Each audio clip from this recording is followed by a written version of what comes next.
నమస్తే, welcome to Shri paper news. ముందుగా headlines. Real time governance పై ప్రభుత్వ పథకాల అమలుపైన సీఎం చంద్రబాబు నాయుడు సమీక్ష. పథకాల అమలులో అలసత్వం తగదని అధికారులకు ఆదేశం.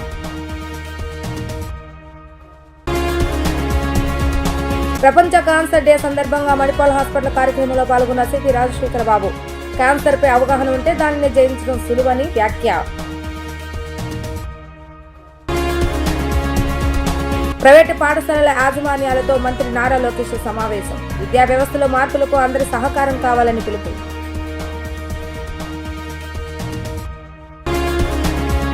ప్రభుత్వ పథకాల అమలుకు నిరంతరం అభిప్రాయ సేకరణ నిర్వహించాలని సీఎం చంద్రబాబు నాయుడు ఆదేశించారు. రియల్ టైమ్ గవర్నెన్స్ ప్రభుత్వ పథకాల అమలుపై సమీక్షించిన సీఎం పథకాల అమలులో ఏ స్థాయిలోనూ సిబ్బంది ఉద్యోగాల అలసత్వం కనిపించకూడదని స్పష్టం చేశారు. పింఛను పంపిణీ ఉదయం 5 గంటలకే మొదలు పెట్టవలసిన అవసరం లేదని అన్నారు. ప్రభుత్వ పథకాలు కార్యక్రమాల నిర్వహణపై వివిధ రూపాల్లో సేకరించిన సమాచారంపై సీఎం చంద్రబాబు నాయుడు సమీక్షించారు. ప్రజల నుంచి IVRS QR కోడ్ స్కానింగ్ తో పాటు వివిధ అంశాలలో నిర్వహించిన సర్వే నివేదికలపై సమీక్ష జరిపారు. కొన్ని పథకాల విషయంలో వచ్చిన ఫిర్యాదులు ఫీడ్బ్యాక్ పై సమగ్రంగా విచారించి పనితీరు మెరుగుపరుచుకోవాలని సూచించారు. పథకాల అమలులో అలసత్వం, అవినీతి, నిర్లక్ష్యం కనిపించకూడదని అధికారులకు ముఖ్యమంత్రి స్పష్టం చేశారు. అంతా సక్రమంగా జరగాలని, ప్రజల ఫీడ్బ్యాక్ ఆధారంగా మార్పులు చేసుకుని పనిచేయాలని సూచించారు. రాష్ట్రంలో సామాజిక పింఛన్ల పంపిణీ ఉదయం 5 గంటలకు 6 గంటలకు మొదలు పెట్టాల్సిన అవసరం లేదన్న చంద్రబాబు నాయుడు 7 గంటలకు పింఛన్ల పంపిణీ మొదలుపెట్టి సాయంత్రం 6లోగా పూర్తి చేయాలని సూచించారు. పింఛన్ను పంపిణీ కార్యక్రమం సక్రమంగా జరగాలన్నదే తన ఆలోచన అని, ఆ పేరుతో అనవసరంగా నిబంధనలతో ఉద్యోగులను ఇబ్బంది పెట్టాల్సిన అవసరం లేదన్నారు. అదే సమయంలో ఇంటి వద్దనే పింఛన్ అనే విధానం పక్కగా అమలు చేయాలని సీఎం సూచించారు.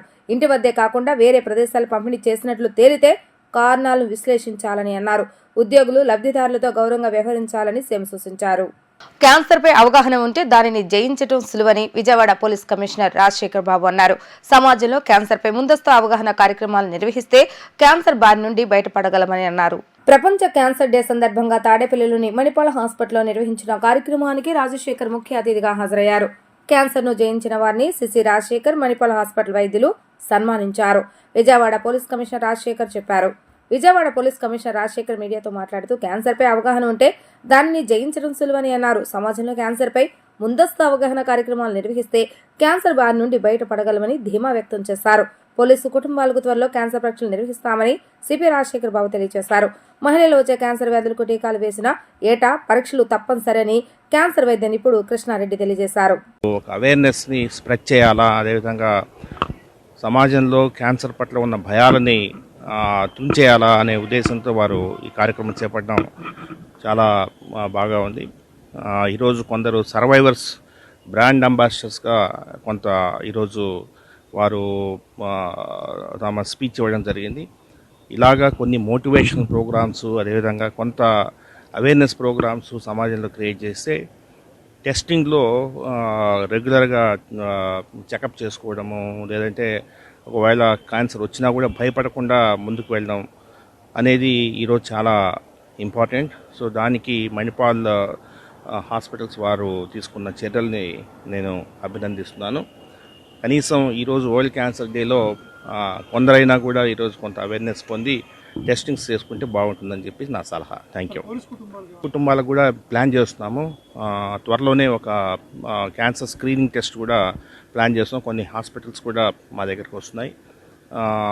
ఖచ్చితంగా దాన్ని ముందుకు తీసుకెళ్తాం. ప్రైవేటు పాఠశాలల గుర్తింపు గడువు 10 ఏళ్లు, ప్రైవేటు డిగ్రీ కళాశాలల అనుబంధ గుర్తింపు 5 ఏళ్లకు పెంచుతామని విద్యాశాఖ మంత్రి లోకేష్ తెలిపారు. డిగ్రీ కళాశాలలకు 5 ఏళ్లకు ఒకసారి అనుబంధ గుర్తింపు ఇచ్చేందుకు నిర్ణయం తీసుకున్నారు. చరిత్ర సృష్టించాలంటే పోరాడాలని, విద్యా వ్యవస్థలో మార్పులకు అందరి సహకారం కావాలని లోకేష్ పిలుపునిచ్చారు. మంత్రి నారా లోకేష్ ఉండవల్లిలోని ఆయన నివాసం నందు ప్రైవేటు పాఠశాల యాజమాన్యం, degree, engineering, junior, ITI, polytechnic, vocational కళాశాలల యాజమాన్యాలతో విడివిడిగా సమావేశాలు నిర్వహించారు. ప్రస్తుతం పాఠశాల గుర్తింపు గడువు 8 ఏళ్లు, డిగ్రీ కళాశాలలు ప్రతి ఏటా అనుబంధ గుర్తింపు తీసుకోవాల్సి వస్తుందన్న యాజమాన్యాల అభ్యర్థన మేరకు గడువు పెంపునకు మంత్రి గ్రీన్ సిగ్నల్ ఇచ్చారు. విద్యాశాఖలో ఇన్ని సమస్యలు ఉంటాయని తాను ఊహించలేదన్న లోకేష్ సవాలుగా తీసుకొని ఒక్కో సమస్యను పరిష్కరిస్తున్నట్లుగా తెలిపారు. ప్రజా ప్రభుత్వంలో ఏకపక్ష నిర్ణయాలు ఉండవన్నారు. ఒకసారి నిర్ణయం తీసుకున్నాక అందరూ కట్టుబడి ఉండాల్సిందేనని స్పష్టం చేశారు. ప్రైవేటు విద్యా సంస్థల యాజమాన్యాలు ఎదుర్కొంటున్న సమస్యలను పరిష్కరిస్తామని ఆయన హామీ ఇచ్చారు. అందరూ కలిసి విద్యా వ్యవస్థ బలోపేతం చేద్దామని పిలుపునిచ్చారు. గత ప్రభుత్వ నిర్ణయాలన్నింటినీ గుడ్డిగా వ్యతిరేకించడం ప్రభుత్వం అభిమతం కాదు అని, ఏకాభిప్రాయం మాత్రమే కీలక అంశాల నిర్ణయం తీసుకుంటామని తేల్చి చెప్పారు. కళాశాలలను పరిశ్రమలతో అనుసంధానం చేయవలసి ఉందని ఆయన సూచించారు. ఆలపాటి రాజేంద్ర ప్రసాద్ గెలుపు పెద్దల సభకు అలంకారమని గన్నవరం ఎమ్మెల్యే యార్లగడ్డ వెంకట్రావు అన్నారు. గత ప్రభుత్వం అభివృద్ధిని అడ్డుకుందని విమర్శించారు. అభివృద్ధి గురించి తెలియని ప్రభుత్వానికి, అభివృద్ధి అంటే ఏంటో తెలిసిన ప్రభుత్వానికి తేడా 6 నెలల పాలనలోనే ప్రజలకు అర్థమైందని అన్నారు.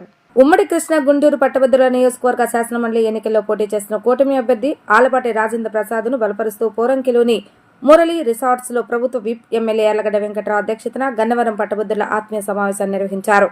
ఈ కార్యక్రమానికి మంత్రి కొల్ల రవీంద్ర, కూటమి ఎమ్మెల్సీ అభ్యర్థి ఆలపాటి రాజేంద్ర ప్రసాద్, కూటమి నేతలు, తెలుగు యువత, పార్టీ కార్యకర్తలు, పట్టభద్రులు పాల్గొన్నారు.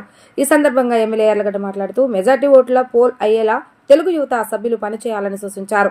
అప్పుడే ఎక్కువ మెజార్టీ సాధ్యమవుతుందని వెల్లడించారు. ఆలపాటి గెలుపు లాంఛనమేనని అన్నారు. ఆలపాటి రాజేంద్ర ప్రసాద్ టీడీపీ వ్యవస్థాపకులు ఎన్టీఆర్తో ఎంతో సన్నిహితంగా ఉన్నారని గుర్తు చేశారు. ప్రపంచంలో తెలుగువారు ఎక్కడ ఉన్నా అందులో ప్రథమంగా గన్నవరం నియోజకవర్గ ప్రజలు ఉంటారని చెప్పారు. యువతకు ఉద్యోగ ఉపాధి కూటమి ప్రభుత్వంతోనే సాధ్యమని చెప్పారు. గత ప్రభుత్వం అభివృద్ధిని అడ్డుకుందని విమర్శించారు. అభివృద్ధి గురించి తెలియని ప్రభుత్వానికి, అభివృద్ధి అంటే ఏంటో తెలిసిన ప్రభుత్వానికి తేడా 6 నెలల పాలనలోనే ప్రజలకు అర్థమైందని అన్నారు. అలాంటి అభివృద్ధి చేస్తున్న కూటమి అభ్యర్థి ఆలపాటిని అఖండ మెజారిటీతో గెలిపించాలని, గన్నవరం నియోజకవర్గం నుండి అత్యధిక మెజారిటీ ఇవ్వాలని పట్టభద్రులకు ఎమ్మెల్యే యార్లగడ్డ పిలుపునిచ్చారు. ఉమ్మడి కృష్ణా గుంటూరు జిల్లాలో ఎమ్మెల్సీ అభ్యర్థిగా పోటీ చేసే విషయం అందరికీ తెలిసింది. ఆ కార్యక్రమంలో భాగంగా 12,273 ఓటింగ్ మా కాన్స్టిట్యూన్సీ ఉన్న పరిస్థితి. ఈ 12,273 ఓట్లు ఎక్కువ ఓటింగ్ చేపిస్తే ఎక్కువ మెజార్టీని మా జిల్లాలో నా కాన్స్టిట్యూన్సీ వచ్చే దిశగా పనిచేస్తాం. అలాగే గతంలోనే సజ్జల రామకృష్ణారెడ్డి గారు పెద్దల సభకి చదువుకున్న వాళ్ళు ఓట్లేసేదానికి మా కేరు మా పార్టీ కాదని వాళ్ళు ముందే అభ్యర్థిని పెట్టకుండా జారిపోయిన పరిస్థితి. గెలుపు లాంఛనమే నేను భావిస్తూ ఆలపాటి రాజేంద్ర ప్రసాద్ గారికి ఎంత మెజారిటీతో గెలుస్తారనేది రిజల్ట్ కోసం వెయిట్ చేస్తున్నాం తప్ప గెలుపు అయితే లాంఛనమే. రాబోయే కాలంలో పెద్దల సభలో మంత్రివర్యులుగా, తెలుగుదేశం పార్టీ సీనియర్ నాయకుడిగా విశేష సేవలు అందించిన ఆయన రాబోయే కాలంలో మండలంలో కూడా ఈ రాష్ట్ర భవిష్యత్తు కోసం పనిచేస్తారంటే ఏమాత్రం సందేహం లేదు. అలాగే జగన్మోహన్ రెడ్డి గారికి కూడా రేపు అసెంబ్లీ ఈ నెలాఖరులో ఉండే పరిస్థితి, దానికి రావాలని మీ ద్వారా కోరుతున్నాను. ఇక రాకపోతే కనీసం ఈసారి ఎన్నికల్లో ప్రతిపక్ష హోదా కానీ ముఖ్యమంత్రి కానీ ఇవ్వకపోతే, ప్రతిపక్ష హోదా ఇవ్వనప్పుడు నేను రానన్నా చెప్పి ప్రెస్ నోట్ చెప్పేసి మానేస్తే బాగుంటుందని నేను భావిస్తూ, రాజకీయాల్లో ఉన్నప్పుడు సభానాయకుడిగా చంద్రబాబు నాయుడు గారు శాసనసభలో ఉంటే ప్రతిపక్ష పార్టీ నుంచి గెలిచిన శాసనసభ్యులైన 11 మంది శాసనసభ్యుల్లో చాలామంది వైసీపీ శాసనసభ్యులు ఫస్ట్ టైం గెలిచిన వాళ్ళు కూడా హలో లక్షణ అనే పరిస్థితి. అసలు మన శాసనసభను చూస్తామా చూడమా, ఇక ప్రమాణ స్వీకారం రోజే ఆఖరి రోజు అవుతుందా, శాసనసభలో మాట్లాడే పరిస్థితి కానీ వెళ్ళే పరిస్థితి కానీ వస్తుందని వైసీపీ ఎమ్మెల్యేలే బాధపడిన సంగతి జగన్మోహన్ రెడ్డి గారు గుర్తుపెట్టుకుంటే బాగుంటుందని మీ ద్వారా చెప్తూ, రేపు వచ్చే అసెంబ్లీ కన్నా జగన్మోహన్ రెడ్డి అసెంబ్లీకి వచ్చి ప్రజా సమస్యల పరిష్కారానికి ఉన్న ఏకైక వేదిక అసెంబ్లీ. నేను గతంలో కూడా మీడియాలో అడిగా, ఆయన అర్జీలు తీసుకుని ప్రజా దర్బార్లు నిర్వహిస్తున్నాడు పులివెందుల్లో కానీ ఎక్కడ. ఆ వినతి పత్రాలు ఏం చేస్తారని క్యూరియాసిటీగా ఉంది. మేమైనా వినతి పత్రాలు తీసుకుంటే జగన్మోహన్ రెడ్డి గారు సొంత బడ్జెట్ తన సొంత డబ్బు నుంచి ఆ పులివెందుల సమస్యలు, ప్రజా సమస్యలు కానీ బయట నియోజకవర్గాల్లో ఆయన తీసుకునే సమస్యలను పరిష్కరిస్తాడా, మా ప్రభుత్వానికి పంపిస్తాడా, శాసనసభకి ఎట్టకు రావట్లేదు అది మా మంత్రులకు అందజేస్తాడా తెలియజెప్పాల్సిన అవసరం ఉంది. మీడియా సోదరులు ఈసారి మీరు మాజీ ముఖ్యమంత్రిని అడగాల్సిందిగా కోరుతూ ఆలపాటి రాజేంద్ర ప్రసాద్ గారి ఈ సభకి వచ్చిన ప్రతి గ్రాడ్యుయేట్ సోదరుని మనస్ఫూర్తిగా ధన్యవాదాలు తెలియజేస్తున్నాం. 27వ తారీఖు గన్నవరం నియోజకవర్గం నుంచి, అలాగే 33 నియోజకవర్గాలకు సంబంధించి అన్ని నియోజకవర్గ నాయకులు, కూటమి నాయకులు ఆలపాటి గారి కోసం చిత్తశుద్ధితో మా ఎన్నికల్లో మా కోసం ఎలా పనిచేసామో అదే స్థాయిలో పనిచేసి ఆయన భారీ మెజార్టీ వచ్చే దిశగా పనిచేస్తామో తెలియజేస్తాం. Thank you. ఎర్రబాలు నంబూరు మధ్య అమరావతి మీదుగా కొత్త రైల్వే లైన్ నిర్మాణాన్ని 4 ఏళ్లలో పూర్తి చేయనున్నట్లుగా విజయవాడ డీఆర్ఎం నరేంద్ర పటేల్ తెలిపారు. ప్రస్తుతం ట్రాక్ నిర్మాణం చేపట్టేందుకు అవసరమైన ప్రక్రియ కొనసాగుతుందని అన్నారు. 2,545 కోట్లతో అమరావతికి కొత్త రైల్వే లైన్ గత ఏడాది అక్టోబర్లో కేంద్రం కేబినెట్ ఇప్పటికే ఆమోదించినట్లుగా గుర్తు చేశారు. ఈ లైన్ అమరావతి నుంచి గుంటూరు, విజయవాడ, హైదరాబాద్, చెన్నైతో సహా పలు ప్రాంతాలతో కలుపుతుందని అన్నారు. డిఆర్ఎం నరేంద్ర ఏ పటేల్ మాట్లాడుతూ ఈ ఏడాది జనవరి నాటికి విజయవాడ డివిజన్ 4,865 కోట్ల ఆదాయాన్ని నమోదు చేస్తుందని అన్నారు. ఇది గత ఏడాది కంటే 3.62% ఎక్కువని తెలిపారు. ఈ ఏడాది విజయవాడ డివిజన్ నుంచి 5,000 కోట్లకు పైగా ఆదాయం రాబట్టాలన్నదే తమ లక్ష్యమని అన్నారు. విజయవాడ రైల్వే స్టేషన్ ఏడాదికి 500 కోట్ల ఆదాయాన్ని పొందే స్టేషన్గా గుర్తింపు పొందిందని డిఆర్ఎం తెలిపారు. రాజమహేంద్రవరం రైల్వే స్టేషన్ అభివృద్ధి పనుల కోసం 271 కోట్ల రూపాయలు విడుదల చేసినట్లుగా తెలిపారు. విజయవాడ, విశాఖ డివిజన్ మధ్య 128 కిలోమీటర్ల ఆటోమేటిక్ సింగిలింగ్ వ్యవస్థను పూర్తి చేశామన్న డిఆర్ఎం దీనివల్లే సంక్రాంతి పండుగ సీజన్లో విజయవాడ డివిజన్ 86% పంక్చువాలిటీతో రైళ్లు నడిపినట్లుగా తెలిపారు. तो इसमें on 24 October the cabinet has approved the rail line connectivity with an expenditure of 2,245 crores of rupees. So the cabinet approval has been received. This rail line project will go through NTR, Vijayawada and Guntur districts of Andhra Pradesh and Khammam district of Telangana. And it will provide a direct rail line connectivity from Amravati to Hyderabad, Chennai, Bangalore, Mumbai and Kolkata. The construction of new line between Errupalam and Namburu via Amravati is covering 57 kilometers, and we are planning to do it within the next 4 years. We had a meeting with Honorable Chief Minister of Andhra Pradesh, wherein the Chief Minister has personally advised the Chief Secretary and the Revenue Secretary to ensure that the land required for this project is made available as soon as possible. It has been also told for railways to ensure that this project is done at a very fast pace. Since the bridge is involved on the major river, so this project tentatively the time period for this project is around 4 years. 4 years from now. And during the work of this project, total 19 lakh man days of work will be generated. So we can expect that this connectivity project, the status is construction of South Central Railway will be doing this, construction organization will be doing this project, and this project will be completed by the next 4 years. Some of the highlights of last year's Vijayawada division's budget. The gross revenue that Vijayawada division has achieved till January 2025 is 4,864 crores. It is an increase of 3.62%, out of which the freight earnings is 3,544 crore, which is around 4.18% more than the previous year. This year, we are expecting that Vijayawada will cross the benchmark of 5,000 crores of rupees comfortably, and it will be a big achievement for the Vijayawada division, crossing the gross revenue of 5,000 crores. Vijayawada railway station in particular has crossed the benchmark of 500 crores of earnings, and by virtue of that, now this station is among the topmost stations, NSG 1 category. There are only 28 such stations in the country. In Vijayawada, total 20 stations are being developed under the Amrit Bharat station scheme, and they are under various stages of completion. Another good news is that for Rajamundry station, the redevelopment, the Ministry of Railway has sanctioned around 271 crores of rupees, and this work has already been sanctioned, and this work will be done by Chief Administrative Officer Construction, and the work will be taken up soon. Godavari Krishna నదుల అనుసంధాన project బనకచెర్లకు కేంద్ర ప్రభుత్వం సాయం చేయాలని Janasena parliament party నాయకుడు బాలశౌరి కోరారు. కేంద్ర ప్రభుత్వం ఈ ప్రాజెక్టుకు ఆమోదముద్ర వేసి ఆంధ్రప్రదేశ్ను కరువు రహితంగా మార్చేందుకు అవసరమైన నిధులను గ్రాంట్ రూపంలో అందించాలని ఎంపీ విన్నవించారు. మచిలీపట్నంతో పాటు రాష్ట్రంలోని తుఫాను వరద ప్రభావిత ప్రాంతాల్లో నిర్మించిన షెడ్లు పూర్తిగా దెబ్బతిన్నందున కొత్తవి నిర్మించాలని ఆయన విజ్ఞప్తి చేశారు. లోక్సభలో రాష్ట్రపతి ప్రసంగంపై ధన్యవాదాలు తెలిపే తీర్మానంపై జరిగిన చర్చలో జనసేన పార్లమెంటరీ పార్టీ నాయకుడు బాలశౌరి మాట్లాడారు. రాష్ట్రపతి ప్రసంగంలో నదుల అనుసంధానం ప్రాధాన్యత గురించి చెప్పారన్నారు. ఆంధ్రప్రదేశ్లోనూ రాష్ట్ర ప్రభుత్వం సంకల్పించిన గోదావరి కృష్ణా నదుల అనుసంధానానికి కేంద్రం ప్రాధాన్యం ఇవ్వాలని అన్నారు. దీనివల్ల 3 లక్షల హెక్టార్ల కొత్త ఆయకట్టు వస్తుందని, 9.1 లక్షల హెక్టార్ల ఆయకట్టు స్థిరీకరణ జరుగుతుందని అన్నారు. ఉత్తరాంధ్ర, రాయలసీమలోని 80 లక్షల మంది ప్రజలకు తాగునీటితో పాటు పరిశ్రమలకు 20 టీఎంసీల నీటిని అందజేయడానికి వీలవుతుందని అన్నారు. కేంద్ర ప్రభుత్వం ఈ ప్రాజెక్టుకు ఆమోదముద్ర వేసి ఆంధ్రప్రదేశ్ కరువు రహితంగా మార్చేందుకు అవసరమైన నిధులను గ్రాంట్ రూపంలో అందించాలని ఎంపీ విన్నవించారు. అలాగే మచిలీపట్నంతో పాటు రాష్ట్రంలోని తుఫాన్ వరద ప్రభావిత ప్రాంతాల్లో నిర్మించిన షెడ్లు పూర్తిగా దెబ్బతిన్నందున కొత్తవి నిర్మించాలని విజ్ఞప్తి చేశారు. Madam, I only focus two issues. One is interlinking of rivers. Firstly, I would like to speak regarding Godavari Banakacharla interlinking of river project. In para 19 of the address, President has mentioned about the importance of interlinking of rivers. As we all know, water is a big concern in every state, particularly drinking water and irrigation water.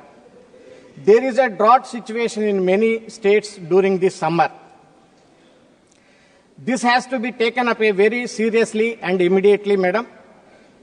And Honorable President has rightly mentioned, it is her speech. I come from Andhra Pradesh and we have understood its importance. One such interlinking project in AP also needed to be taken up. This would provide irrigation to new ICAT of 3 lakh hectares and stabilization of 9.1 lakh hectares of area. Importantly, it will provide drinking water to 80 lakh people of Uttarandhra and Rayalaseema districts and 20 TMC water for industrial use. Madam, this project links Godavari, Krishna rivers and gives immense benefits. This interlinking is needed because Krishna river doesn't have a reliable inflows due to excessive use by the upstream states and full utilization by the Krishna basin states. And Godavari has a reliable inflow, and it's very unfortunate that nearly around 3,000 TMC water, average water flows go to sea every year. It means 3,000 TMC of water is going to waste, which is unacceptable. So, to address this irrigation and drinking water needs to be whole state. The Andhra Pradesh, Krishna Delta, Uttarandhra and Rayalaseema. Government of Andhra Pradesh has proposed to divert Godavari flood water of 200 TMC at 2 TMC per day from Polavaram to Banakacharla regulator to every overcome drought in the state. The project proposed 3 phases. One, Godavari river to Krishna river. Second is from Krishna river to Bollapalli reservoir. And third one, Bollapalli to Banakacharla regulator. So the cost of the project estimate is around 80,000 crores, Madam. AP has successfully linked Vamsadhara and Nagavali rivers, and now there is a need to take up the Godavari Banakacharla link project. CM AP, Sri Chandrababu Naidu and Deputy CM Pawan Kalyan Garu discussed about this project to concerned minister in government of Andhra Pradesh. So I appeal to the Honorable PM and FM to approve this project and provide the required funds in grant to the completion of this project, makes AP drought-proof state in the country. Madam, secondly, regarding more often cyclones in Andhra Pradesh. Madam, my entire Machilipatnam Lok Sabha constituency, Krishna districts prone to floods and cyclone have become the order of the day. I still remember the 1977 super cyclone hit Divsima and other area. Thousands of people lost their lives and also lost their properties. Now I requesting Honorable Prime Minister to construct a cyclone shelter where were set up in the Machilipatnam and Divsima and areas also. ప్రభుత్వాలు చేసే ప్రతీకార చర్యలకు సమానమైన ప్రతిచర్య కూడా ఉంటుందన్నారు. ఆంధ్రప్రదేశ్ ప్రజలు గత ఎన్నికల్లో నిరూపించారని Visakhapatnam TDP MP M Sri Bharat వ్యాఖ్యానించారు. రాష్ట్రంలో గత ప్రభుత్వం వ్యవహరించినట్లుగానే ప్రస్తుత ప్రభుత్వం కూడా నడుచుకుంటే ప్రజల తీర్పును అఘోరపరిచినట్లవుతుందని, తాము అలా చేయమని స్పష్టం చేశారు. ప్రజలకు ప్రభుత్వంపై నమ్మకం పెరిగే దిశగానే తమ కృషి ఉంటుందని అన్నారు. లోక్సభలో రాష్ట్రపతి ప్రసంగానికి ధన్యవాదాలు తెలిపే తీర్మానంపై సోమవారం జరిగిన చర్చలో టీడీపీ తరపున ఎంపీ భరత్ మాట్లాడారు. ఏపీలో గత 5 ఏళ్లు ప్రతీకార రాజకీయాలు నడిచాయని, తమ నాయకుడు చంద్రబాబు నాయుడును అరెస్టు చేసి జైలుకు పంపారని అన్నారు. 52 రోజుల తర్వాత విడుదలైన ఆయన 7 పదుల వయసులోనూ రాజమహేంద్ర నుంచి 14 గంటల పాటు రోడ్డు ప్రయాణం చేసి మరుసటి ఉదయం అమరావతికి చేరుకున్నారని అన్నారు. తర్వాత 9 బహిరంగ సభలు ప్రసంగించి ప్రజలను చైతన్యపరిచిన ఆయన తన పోరాటం తన కోసం కాదని రాష్ట్ర భవిష్యత్తు కోసమని చాటి చెప్పారన్నారు. న్యాయం, నిష్పక్షత, స్వేచ్ఛ అంటే కేవలం పదాలు కావాలని, అంతకు మించిన బలం వాటికుందని తెలియజేశారు. మా నాయకుల్లోని పోరాట పటిమ, శక్తి మాకు ధైర్యాన్ని ఇచ్చాయని గుర్తు చేశారు. On September 9, 2023, my leader Chandrababu Naidu Garu was arrested. Our leader Mr. Lokesh's Yuvagalam Padayatra was abruptly stopped after 229 days. And we were all shocked. Soon after, less than a week after, we had the leader of Janasena Party, Mr. Pawan Kalyan, a senior leader in our party and popular actor, Mr. Balakrishna and Mr. Lokesh go and meet our leader, Mr. Chandrababu Naidu, in jail. And as they came out and they announced, Mr. Kalyan announced that we are going in this together. Today it is not about me, it is not about the TDP, it is about the future of the state of AP and the future of the people of AP. That went on for 52 days with him being in jail. A lot of uncertain times. On October 31st he was released, and I was fortunate to be there in the road as he was released and leaving the jail. And I was standing on my car and I had a vantage point. And as he was greeting the people that were there to see him after so long, we were able to lock eyes. As I saw his eyes and the depth in those eyes, there were tears rolling down my cheeks. And then we left, all of us moved to Amravati, the leaders of the party, the cadre, the family. But he only reached there 14 hours later at 6 a.m. in the morning. Someone who was in jail for 52 days, over the age of 70, still sitting in the car, not getting up and greeting people across the way, wherever people were there to see him. It gave us strength to fight, to see somebody like that. And then 6 months later, the campaign, the elections, 90 public meetings, almost 3 meetings a day. And all of this was not about him. It was about the future of AP. And I think what he felt, what was he feeling? His hope was to remind the world that fairness, justice, and freedom are more than words. They are perspectives. Sir, I'd like to paraphrase a dialogue from the movie that I saw last night. It really stuck with me. And I think if I were to paraphrase what my leader was asking of the people, addressing it to the people from his voice. So if you've seen nothing, if the crimes of this government remain unknown to you, then I would suggest you allow the 13th of May to pass unmarked.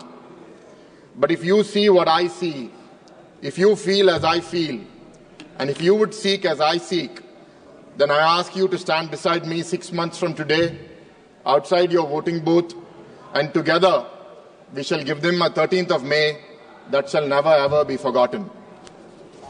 And that's what the people have spoken, sir. We got a historic result of winning 164 seats in the alliance, I think with a vote share margin that was never seen in the history of Andhra Pradesh for over 40 years. మా నాన్న నందమూరి తారక రామారావుకు భారతరత్న రావాలన్నది అందరి కోరిక అని శ్రీ సత్యసాయి జిల్లా Hindupuram MLA Nandamuri Balakrishna అన్నారు. నాకు పద్మభూషణ్ ఇచ్చిన రోజు కంటే ఎన్టీఆర్కు భారతరత్న వచ్చిన రోజే ఎక్కువ సంతోషపడతానని ఆయన వ్యాఖ్యానించారు. హిందూపురంలో ఆయన విలేకరులతో మాట్లాడుతూ ఎన్టీఆర్కు భారతరత్న వస్తుందని చాలా నమ్మకంగా ఉంది, వస్తుందని ధీమా కూడా వ్యక్తం చేశారు. నేను నటించిన పాత్రలకు ప్రజలు ఆమోదం తెలిపినందుకే నాకు ఈ అవార్డు దక్కిందని అనుకుంటున్నానని అన్నారు. పద్మభూషణ్ రావడంతో నాలో కసి పెరిగిందని, నేను నటించే పాత్రలను సవాల్గా తీసుకుంటానని తెలిపారు. నా పాత్రకు నేనే ఛాలెంజ్, పదవులకు నేనే అలంకరణేమో కానీ పదవులు నాకు అలంకరణ కాదు. నా 2 ఇన్నింగ్స్ ప్రారంభమైందని ఆయన అన్నారు. అభిమానులు అయితే నాకు ఇవ్వడం ఇంకా నాలో కసిని పెంచింది, అంతే అంటున్నాను. అందుకే అన్నాను నా 2 ఇన్నింగ్స్ ఇక్కడ మొదలైందని. So thanks. నేను నటించిన రకరకాల పాత్రలు అవి మరి ప్రజలే దానికి ఆమోదం వేశారు. ప్రతి పాత్ర ఒక రాకే నాకు ఛాలెంజ్గా ఉండేది, నాకు ఎవరు ఛాలెంజ్ కాదు.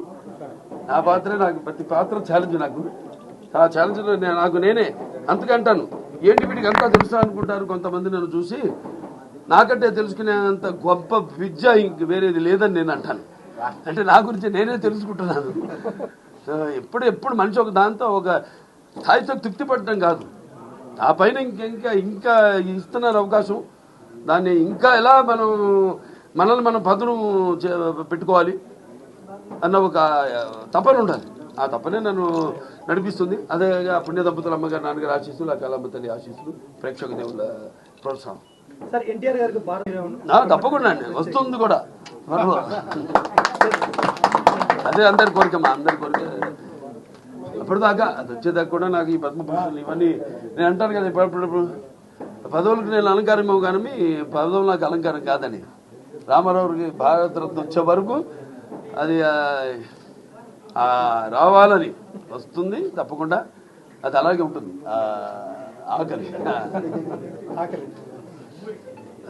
జగన్ అయినా మరే ఎమ్మెల్యే అయినా సాహిత్యక కారణంతో సెలవు కోసం దరఖాస్తు చేయకుండా వరుసగా 60 రోజులు అసెంబ్లీకి గైహాజరైతే వారు చట్ట ప్రకారం అనర్హతకు గురవుతారని శాసనసభ ఉపసభాపతి రఘురామకృష్ణరాజు పేర్కొన్నారు.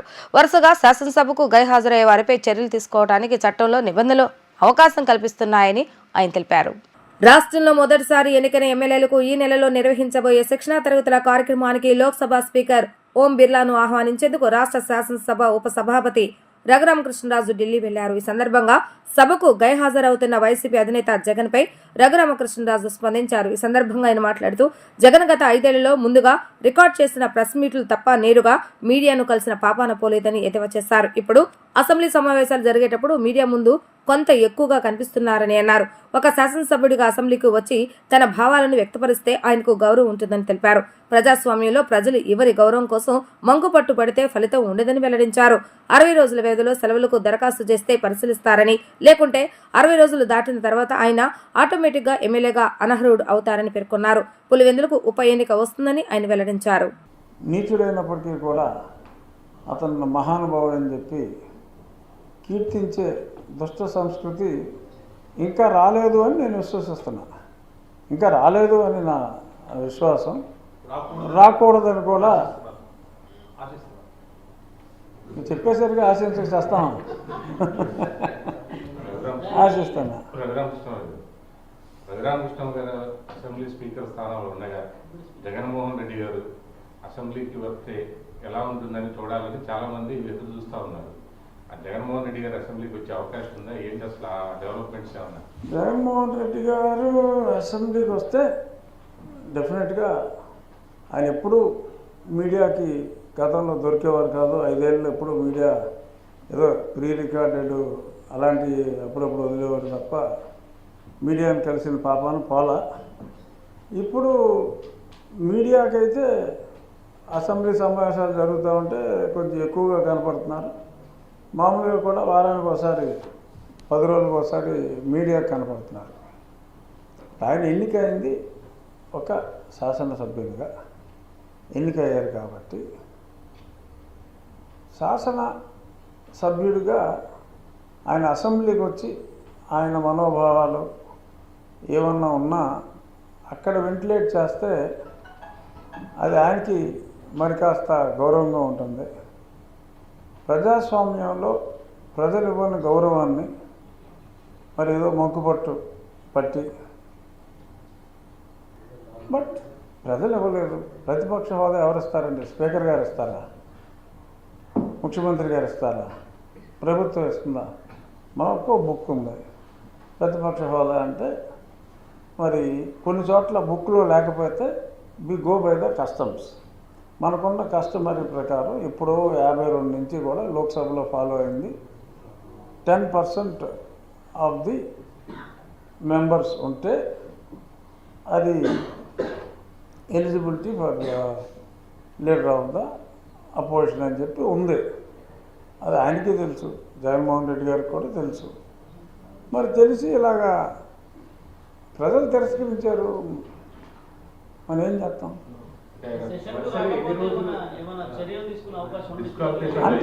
అంటే చర్యలు తీసుకోవడానికి లాలో ఏమని ఉందంటే, కౌల్ అండ్ సెక్టర్ చూసినా ఎక్కడైనా కూడా ఒక వ్యక్తి, అది జగన్ కావచ్చు ఎవరైనా కావచ్చు, ఒక శాసనసభ్యుడు 60 రోజుల పాటు కంటిన్యూస్గా సరైన రీజన్తో లీవ్ అప్లై చేయకపోతే 60 రోజులు ఆబ్సెంట్ అయితే ఆటోమేటిక్గా హీ స్టాండ్స్ డిస్క్వాలిఫైడ్ అని చట్టంలో ఉంది. సో ఈ 60 రోజుల్లో మరి నాకేమన్నా కాలు బెనికిందండి, గతంలో ఆయన చాలాసార్లు బెనికింది, మణిపాల్ హాస్పిటల్కి వెళ్ళేవాడు. అలా ఏదన్నా మళ్ళీ లక్కీగా కాలు బెనికితే అప్లై చేస్తే, మాకు చెప్పకపోతే కుదరదు, మళ్ళీ అప్లై చేస్తే there is a chance. Otherwise 60 రోజులు ఓవరాల్ ఇప్పుడు దాకా అయితే ఆయన సెలవు పట్ల 60 రోజుల పాటు రాకపోతే ఏం చేయక్కర్లా, ఎవరు ఏం చేయక్కర్లా.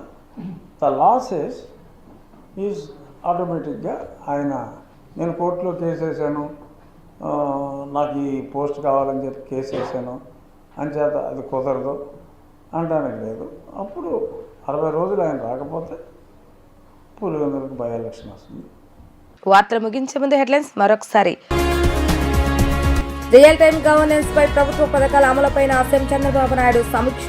పథకాల అమలులో అలసత్వం తగదని అధికారులకు ఆదేశం.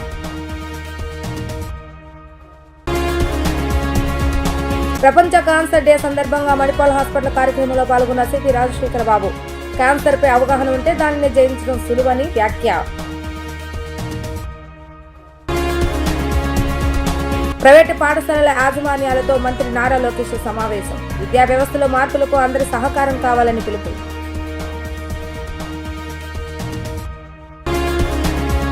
ఇవి ఈ రోజు వార్తా విశేషాలు. మరలా తిరిగి ప్రసారమైన వార్తలు మళ్ళీ కలుద్దాం. అంతవరకు సెలవు, నమస్కారం.